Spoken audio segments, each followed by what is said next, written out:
We hate to wait. And if my kids are listening to this, yes, mommy just said a bad word, but it's so true. Who here likes to wait for anything? Nothing. We don't want to wait. My children do not know how to wait for anything. They don't have to sit around through a commercial to watch their favorite show. They don't even know what the word fast forward means. They call it rewind and reverse. Like, do you mean fast forward? They've never had to fast forward through anything. Like, they just get what they want. And I know that's not, they don't always get what they want. Y'all know what I mean. But it's so hard for us to wait. And Father Mike, his Advent series right now, that's what he titled it, Waiting Well. Because Advent is a time of waiting. We're waiting for Jesus to come. We're awaiting the birth of Christ. And we're also, in that time, awaiting the second coming. We're always looking forward to Christ's second coming. And it's hard. Who can just sit around waiting for the outcome they want, or waiting for the healing they want, or waiting for the man when they're single for him to walk through the door? It's so hard to wait. And in Father's homily this past weekend, he talked about when we have to wait on something, we begin to worry. And worry is either not believing in God's goodness or in his timing. When we worry, we don't trust in God's goodness or in his timing. Because if we believe truly that God is going to show up for us in our lives when we need him to, then there's no stress. There's no anxiety. We surrender it and we just wait. But who can easily do that? One of the biggest fits my son ever threw was when he was 4, and I told him his birthday was not for another 12 days.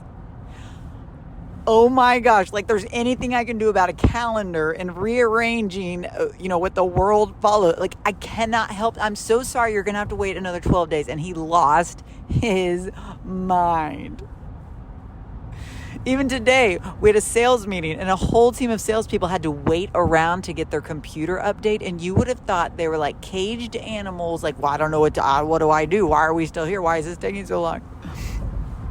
But I'm not exempt from that. Everybody wants what they want when they want it. No one wants to sit still and just sit around. So this past weekend, we celebrated my husband's birthday with a couple friend of ours, and we were at dinner, and they had recently taken a trip somewhere, flown with their kids, and she was like, look, I wasn't going to mess around with the government shutdown. I got the TSA pre-check-in. You should think about it, because we're about to also fly with our kids. And I was like, that's right. I ain't waiting in that security line. So guess what? We make our appointment online. We go to the Staples. My hubby shows up, and no one's even there. So he has to go back, and then we show up again. And then we sit around and wait to do the TSA check-in because the guy has to recalibrate the machine. There's 1 trillion people in line now. Everyone's like, ah. That's the noise they were making. Probably not they weren't making it out loud, but that's the noise I was making in my head. And that's all I could think about. It is so hard to wait well. And yet, God asks us to do it all the time.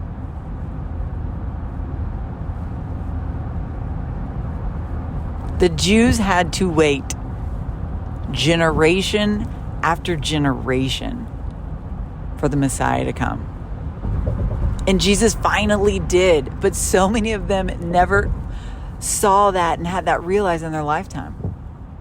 We get to celebrate him every day. He's with us. There's no more waiting.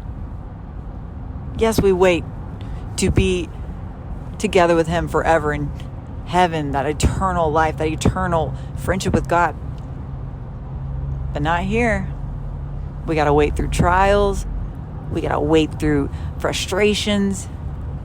We got to wait with our children in long lines. It's not easy. Waiting is not easy. But while we wait, Father Mike said, we don't just endure, we engage. Because God is doing something even in those seasons of waiting. He's always working. So while you wait, whether it's for test results or someone to call you back, you're waiting for that job, whatever you're waiting for that you need and you desperately want, don't give in to worry. Like, what if he never shows up? What if I don't get that offer? What if she doesn't get that healing? Because that's when we worry.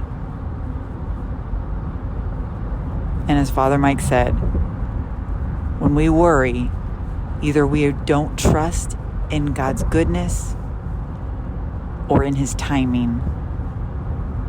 And gosh, I want to trust in both of those.